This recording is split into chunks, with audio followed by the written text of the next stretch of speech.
We are live. Hello, everyone.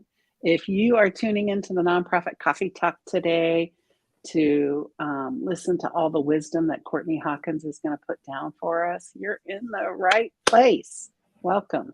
We have about a minute before we get officially started, but welcome and hang on for just a second and we'll get going here very soon. How are you today, Courtney? I am great. I'm so excited to chat with you, Libby, and be on Um, the nonprofit coffee talk. Yay. I'm so excited you're here. I've been really looking forward to this. It's going to be good. It's going to be good. And And it's you're such an necessary. awesome woman. I feel so comfortable with you. So I'm not Oh, as nervous, right? Because I know oh, you a little bit. You make me feel comfortable. So thank you. oh, you're going to be great. This is exciting.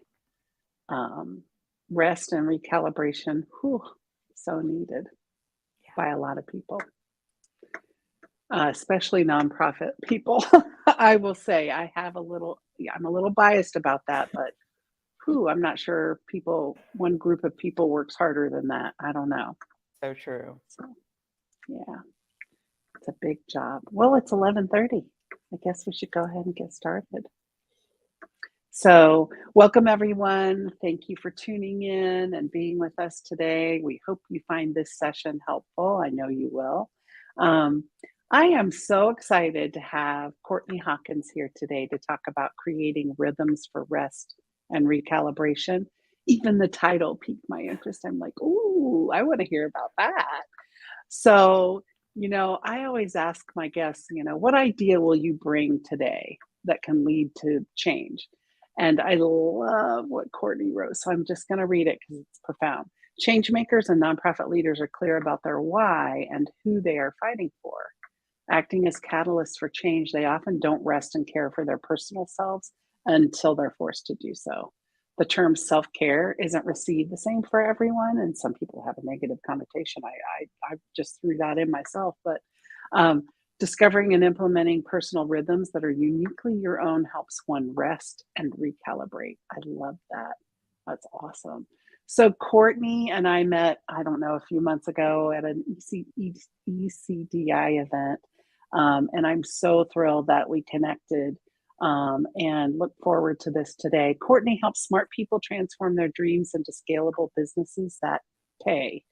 As an entrepreneur and a mindfulness facilitator, she works to identify and bring implementable solutions to the challenges small business owners face daily. She currently serves as the ECDI's Social Enterprise Program Director and Manager of Strategic Partnerships. Welcome, Courtney. Thank you. Thank you for having me, Libby. I'm so excited to be Oh, here. it is so my pleasure. Um, and I'm Libby V, nonprofit champion and founder of Libby V and Associates. Through visioning theory of change work, leadership coaching, fundraising support, and organizational and board development, our nonprofit leader clients successfully raise more money and have more impact. But not all nonprofits can afford to hire a consultant, so I created the Nonprofit Coffee Talk as a way to provide great content and helpful information to as many nonprofit people as I can. I hope you find it useful. And I hope that you'll suggest other topics that you'd like to see or other guests you'd like to see, or even come on as a guest. Would love that. So please ask questions throughout. You can put them in the comment section on whatever platform you're on watching this. So with that, I'd like to get started because this 30 minutes flies by. And I know there's a lot of good information that Courtney's going to share with us today. So Courtney, the rhythm topic like really got me, right? Like how do rhythms differ from self-care, or how are they related or not? So, self care, when we think of self care is really any behavior that promotes positive mental and physical well being. And rhythms include self care, but I define rhythms as intentionally planned and repeated activities that promote mental and physical rest, leading to clarity and creativity. And you'll hear me like stick on that clarity and creativity piece a lot. That's amazing. Okay, so tell us more. Tell us more about the rhythm and how do you get it and what is it and what are some examples of things that are rhythms? I'm so Yeah. curious about this. Yeah, absolutely. So the problem, right? The challenge, and I read this, I think last week. There is a executive leadership coach, and she asked her audience. She had a large audience, and she said, "What is one thing that you need more of?" And overwhelmingly in the comments, Libby, was space, space, space, space, space, space. So it's like, yeah, right. We need more space and we want more space. We want space to slow down, to think, to celebrate our wins if we're working with teams, and to be supportive of the people that are in our life. And it really just got me thinking to how bombarded we are with stimuli. And you and I were talking about that before we went live. You know, we're overly connected. We have our phones, we've got too many meetings, you know, we're on social media. And so every day mentally, before you even go to bed, it's like you're trying to process and get rid of all of those ding, ding, ding, ding, dings that have just mentally overstimulated like throughout the day. Yeah, that is so true. I was thinking as you started talking about that notion of space and how I remember a day, I'm old enough to remember pre social media, um, not pre cell phones, but they just weren't as prominent. And you had that space, right? Because you didn't have all these notifications constantly. I can remember just having time to think. And I don't feel like that happens much anymore. And I think that's what people need is like processing time, right? Like all this stuff's constantly coming at us. So when are we processing it? When we slow down, which is at night when we're trying to go to sleep, right? Yeah. How do you sort of incorporate that? How do you get some space? How do you do that? How do you figure it out? Exactly, and I love that you use that night piece in there, right? Like, because just at home, you know, we normally tuck ourselves in, just to give you a schedule, an idea to create this case, right? We tuck ourselves in with the phone. If we wake up, our phone's probably on our bedside. So we're like, you know, checking notifications. We wake up to an alarm, you know, and then we're probably checking our email. Maybe you're not. Maybe you just get into the shower and you start, but there's going to be some distraction. And most of all of these things that distract us are like external stimuli. So that's just your morning getting up. And then add on something unexpected, you know, like your dog there isn't feeling well, so add that on, and that's like an additional thing that you have to be concerned about. Then maybe we go to work and then we show up like this, right? We show up like this to our meetings and our schedules are already full. And this is the state that we're in as business owners, as social innovators, as nonprofit leaders. And we're trying to work with teams and serve clients in this state, in this frazzled state. And there isn't like really a single word that captures all of these little life experiences that cause this distress and pain and leave us with this underlying feeling of lack of control or fear. So what do we do? That's where rhythms come in. It's like, what do we do? And still being overloaded with information, it's almost like self-care and mindfulness and all of the great attention that we're receiving now on making your mental health a priority, it can feel overwhelming and Mhm, unapproachable, right? Like mhm. there's a book for everything, Yes. right? Yes. Yes. Yeah. I There's mean, yeah. So what do you do? And we were okay. talking before, like about my meditation app. It's like I get mindfulness via an app, right? Yeah. Like we're Yeah. so wired in, right? That's just an example. But Yeah. what would you suggest for somebody, me, I'll say, right? I'll Yeah. make it personal. I'm okay, I'll own it. You know, who does that? Who just is at this frantic pace every day, all day long, and drops into bed at night? How do we fix it? So let's talk about really like how you can create rhythms for your life. And again, rhythms, that definition that I kind of put together, are intentionally planned and repeated activities that promote mental and physical rest that lead to clarity and creativity. Because we know now through science that mind body connection. And we, through books of the body keeps the score, and what's another one, when the body says no, or full catastrophe living, that tell us if we don't address that stress, it's going to show up in our body in health. It's going to show up mentally, and it's going to have negative effects. So rhythms, how do we create them?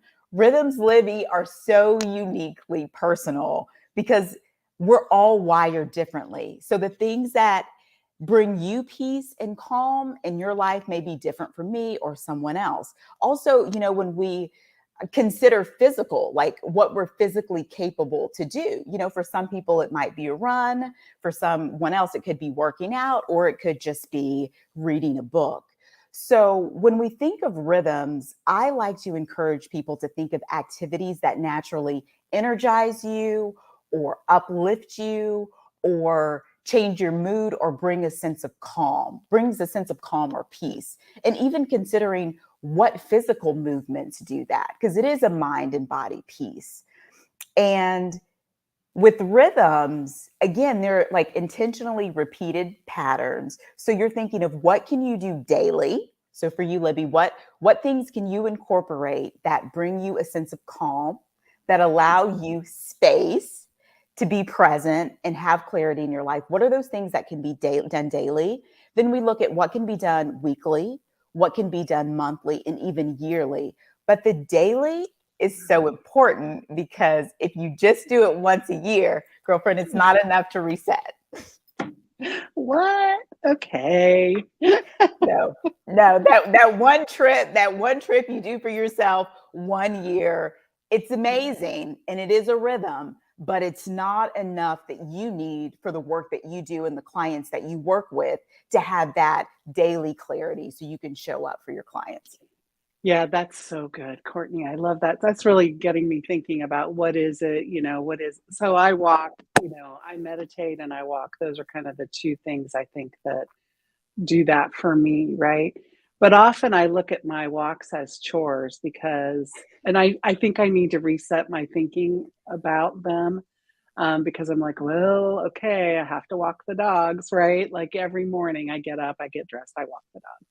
And so if I can just reset that, recalibrate my own thinking about what that's doing for me, not just that I have to get up and walk my dogs, right? That it's Yeah. just for them. Like, but it works for me. Yeah. Yeah, and sometimes if I'm in a funk, and I'm at home and I'm like, I'm kind of in a funk, I'm feeling a little down, I can just walk and come back and feel completely great, right? So Yes. walking clearly works for me. I need to recalibrate my thinking though of my twice a day I walk my dog. So morning and that evening, I've got to recalibrate how I think about it, right? Is that a good bit of it too? Just like how you're thinking? That is a good bit of it. And so when I'm actually working with someone, what we do, and maybe you need to do this, is we actually do an analysis of their work and personal schedule. So we're putting pluses and minuses on their schedule with the activities that bring them energy or take it away. And you know what, with you, what it could be a timing thing. So maybe not so much if you need to kind of shift your mindset of, when you're actually doing the activity, this is good for me. It could be the time. Like you could notice, when you're walking your dog in the evening, you have a bit more peace than you do in the morning because you don't have these It's other things. true. I do. That's exactly right. Okay, this is so good. I hope this is resonating for other people and I'm not just being a hog and using this for my own personal. You're right. So, and also, to make it approachable, it can be easy, in the day. I know a man whose one of his daily rhythms is his pour over coffee. Like he takes his time, he doesn't look at his phone, he stands right there and his pour over coffee is his daily rhythm. And even though it seems so small, Libby, what it really does is it allows us to reset, right? It allows us to rewire, and our brain rewires. And so that peaceful moment really shaves off some of that stress that that he woke up with, or had to fight through. But even more than that, it's that little bit of space, Libby. It's that little bit of space. So in his mind, maybe that's where that space brings forth an idea. Maybe it's a problem that he's been thinking that he needs to, solve for himself, for work, or for a client. Maybe it's an idea, but as small and simple as it sounds, taking that time, which he does every day, to enjoy that pouring the hot water over those grounds for his pour over, that is a way that he can pause and reset. He also, with that, knows that he feels better when he has physical activity in the morning. He has a dumbbell. So after he's done and he spent his time pouring the water over his grounds, he lifts his dumbbell 20 times on each arm. And that's it. That's beautiful. So it doesn't have to be big. For me personally, I have a daily rhythm in the morning and the evening. I have meditation and reading 1 hour before I get up and 1 hour before I go to bed. And if I don't have them, yeah, it throws me off a little bit, but now my body is just so used to it that I can notice if I'm a little agitated, or I maybe react in a way instead of being able to listen and to respond the way I want to, but it helps. And then weekly. So think about something you do weekly. And this can be with other people too, Libby. For me, I have a standing ladies squash match. I play in the ladies squash league every Wednesday. That's so cool. That is my time. It gives me so much energy. I look forward to it once a week. And even if I'm dealing with heavier things that have me off balance, that's where that one time a week comes in, where you're like, you know what? It's been a full couple days. I've got a lot of deadlines. I've got too much on my calendar. But this day or this thing or this, whatever, that one time a week, that's where that weekly comes in and helps you reset. That's great. It's also having me think about the pour over. Well, let me go backwards even more. I love your practice, that exercise of putting pluses and minuses next to the things you do all day. And I wasn't even thinking about things like making my coffee in the morning, but that is almost meditative for me too.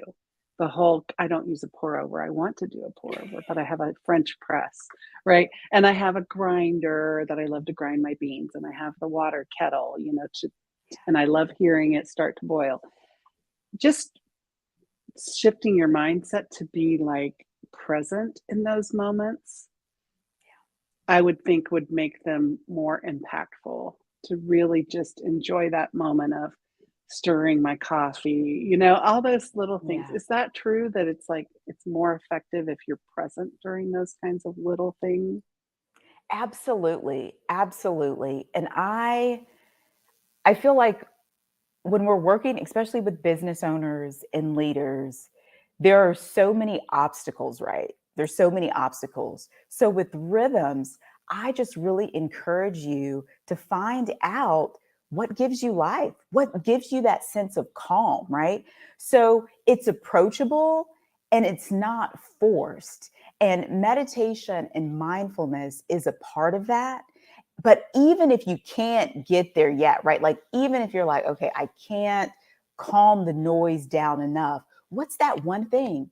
Girlfriend, it could be a book. It could be a novel that you're like, you know what? When I read this, my mind goes away from all of the noise and the stress and the expectations of life, and I can zone out. Start there, right? Like, wherever you can start, just start. And your body then will allow that space. And that's where that clarity will come in. And you can be more present, right? You can be more present with leaders, just like you're saying, that sense of presence. When you've been able to create rhythms, it allows you to really like embody leadership.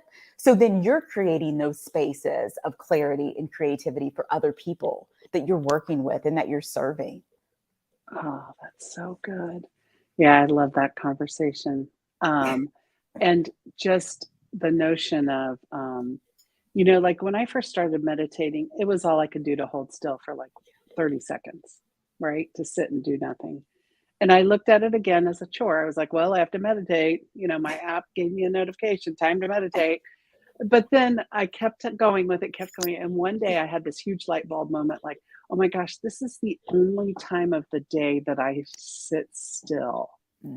And I am going to soak it up because this is just me just sitting. That's all I have to do is sit, you know, and I really enjoy it now and depend on it and look forward to. But it really was that shift of, oh, this is good for me, right? This is rest. So I Yeah. want to talk about rest now because Okay. it's so underappreciated, undervalued in our society, and it's so important. So let's talk about rest. Tell me what you recommend about rest and your thoughts. With rest, plan it.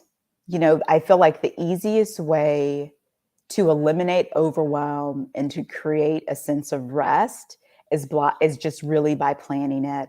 And that's eliminating things when it's just when you have too much on your calendar. And rest, for your body needs physical rest and you need sleep, but you've got to get there. And that's where I think the preliminary piece are really just doing those small things to eliminate overwhelm. Don't have too many expectations on your day or even your week to be perfect.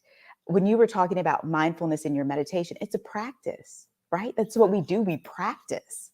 And you have to give yourself time. But the rest will come up when your body is able to reset, right? When your body isn't overthinking, it's not over processing information, and your mind is clear. When your mind is clear, that's when you're able to create rest. And rest in itself is a rhythm, creating, seasons of rest, your daily rest, of course, your sleep. But what does planned rest look like? Is it a weekend away with no distractions? Is it being with people who actually add value and peace and perspective to your life? Is it a conversation like we're having right now? For me, this is very restful and restorative. So thank you. Oh, that's wonderful. It is for me as well. This is wonderful. Um, I just saw some research that said that people that nap every day are significantly less likely to ever have heart disease or die young or get cancer. And my mind was blown because I feel like like I said before, we just don't value sleep and rest. And it really does affect your physical health and mental health when you're sleep deprived for a period of time. It's so important. How do you do that? How do you build in rest? It's partly mindset, right? Like you just said, Yeah. this is really restful for me, and uh, and I'm like, wow, that's so cool. Like I wouldn't have thought of that, right? Because you're having to talk and stuff, but sometimes it's the framing of it, isn't it? What we tell ourselves about it. It is. And personally, I say no a lot. I say no a lot for things that I know are going to drain me, things on that schedule I talked about, that, energy assessment, where there are a whole bunch of minuses. I'm not going to put things on my schedule that are going to take away from my ability to calm. That's so important. So how can I get calm? How can I get my mind to wind down where I can rest and where I can sleep in a natural way, right? Like, so not where it has to be aided, like and we have so much going on. It's like, that's why we're taking so much to get us to calm down, to go to sleep. And that comes for me personally. It comes by saying no a lot. I'm very mindful of my time. I respect my time and carve out time for myself. That's a huge one. That's a huge one. And then just monitoring monitoring my schedule and knowing those things and associations that just take away from my ability to slow down, sleep. And I myself personally, I do it a month. Like I'll look at my schedule a month in advance. And so I know you're never really going to see me personally doing more than 4 p.m. activities in a month. Because for me in the evenings, that's just a little too much stress. It could be in-person meetings as well. We're adjusting to being back meeting together with people. That takes a lot of energy, right? Yes. So be Yes. mindful of that and say no when you need to say no, and realize that you can't physically do the all things without it having a negative impact on your mental health, but as well as your physical health. I just feel like that energy audit kind of approach could lead to so much insight about you and your schedule and your rhythms and your, what are you doing to yourself, right? At the end of the day, do I have more pluses or minuses? And, it also made me think what you're saying about, just slowing down or stopping, right? We've always talked about, oh yeah, I had this thought in the shower, or I had this thought when I was driving to work or whatever. It is in those quiet, calm, slow down times when your brain catches up, right? And you're able to think creatively, which just kind of reinforces this notion of rest. Um, how else would you recommend people start thinking about, or putting into place some practices during their days where they're really resting, where they're, even if it's just a few minutes? I know for myself, I used to drive myself even on the weekends, like start in the morning and my feet hit the ground and I didn't sit or stop until I dropped into bed. Now, as I've Yes. gotten older, I can't do that. So what I have noticed is that I'll work for a while and then I'll just let myself lay on the couch for 15 minutes. And just Yeah. like, then I have more energy, you know? Yes. I get there and I'm like, "Whew, I'm tired. I might not get up." But like 15 minutes and I'm ready to go again, right? So that's one thing I've learned, but it took me a long time to get there. So I'm wondering if you can help with some ideas about how to build those things in, especially during the work day. Yeah. How do you do that? Kudos to you. That's like you are like in the advanced practice, right? You're in the advanced practice, and that's such a good example because No, don't give me very much credit, okay? when people talk about like self-care and why I feel like it's not received well by a lot of people is because they think it's physical, right? Like it's, bubble baths or it's long walks. But your example is so key. You said you would work and then you would rest. And so one example, one tool is to separate. And a lot of business owners, especially nonprofits, and let me throw in too, if you're a nonprofit leader, this is where you lean on volunteers. You don't have to do all of the work in your nonprofit. So if you need rest, lean on a volunteer to help you where they can in your nonprofit. So I wanted to throw that in. Separate. So if you're taking a bath, that's probably not the time for you to be listening to a podcast on how you can grow as a founder. Separate it. Take the bath, Oh, relax in the bath, like you said about being present. That's what I'm talking about. It's an advanced practice. That is, Libby, that's called self-work when you're doing two things or more at once. If you're taking a walk and you're wired like this, and you're listening, to a podcast of how to make grow your business to 7 figures, that's self-work.